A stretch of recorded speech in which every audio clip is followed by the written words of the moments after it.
Russia has a new president, but many observers say the elections weren't democratic. Media and candidate controls, next on Global Pulse. A comparison of how broadcasters worldwide are covering this story. Dmitry Medvedev, President Putin's protege, is now the new president of Russia. Medvedev, whatever. Yes. The Kremlin-controlled Russia Today presents the election results as lawful and democratic. It's a landslide. The three other candidates have been left trailing far behind. The country has got the man it wanted, as did the current president, who was among first to congratulate Dmitry Medvedev. Yesterday, the presidential election took place. It passed in complete accordance with the constitution and the provision of law. Many in the Western media has portrayed Russia's presidential election as nothing but a farce. But that was not a view shared by most of the international observers invited to monitor the vote. There were some critics who didn't even bother to get themselves familiar with the way the election system works here. They started saying straight away that the election was undemocratic, and I don't know what else. But as Al Jazeera presents, other foreign observers and even many Russians disagree. Riot police descended on a demonstration in central Moscow that was deemed illegal. Several people were dragged into police vans and detained as they tried to make their feelings about the election known. International observers, the few who chose to accept the Kremlin's restrictive invitation, gave a gloomy assessment of the vote.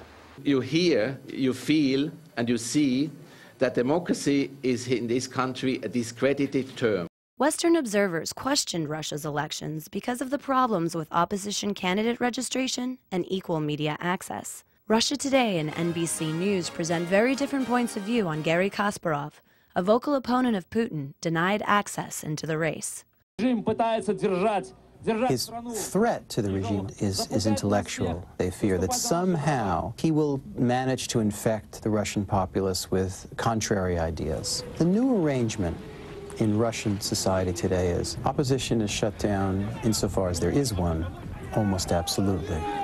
Of course he fears for his life. He's a rather brave man. He may be a grandmaster in chess, but when it comes to politics, Garry Kasparov seems to be losing ground. Garry Kasparov may be 2 nights short of a perfect game. The opposition has been going through some tough times. In the summer of 2007, Mikhail Kasyanov, formerly a close ally, left the other Russia. That left Kasparov with another ally, Eduard Limonov, the leader of the National Bolshevik movement. Russian Supreme Court has outlawed the organization as extremist and banned its activities in Russia. And when Russia Today reported on the other presidential candidates, the coverage probably didn't inspire voter confidence. Bogdanov is suing Zhirinovsky for political extremism and hooliganism. Today, after a debate, Zhirinovsky came up to me and told me to watch my back. He told me there are people on the sidelines who want to even out the score. Last week, Zhirinovsky got carried away during a debate when he began attacking Bogdanov's representative. Zhirinovsky showed little remorse for his actions, but then people are used to him using his fists to put his points across. But not all Russian press is Kremlin-controlled.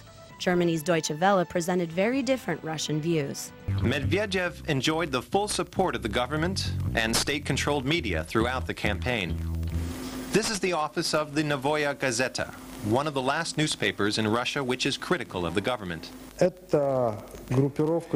part of the Kremlin team, a group of people who have made a scramble for all the power they could get, and who now control important financial resources.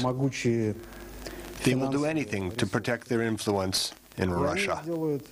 Beyond claims of media bias or candidate restrictions, the election results suggest the Putin agenda will continue. To what extent he remains completely in control remains to be seen. For Global Pulse, this is Erin Coker.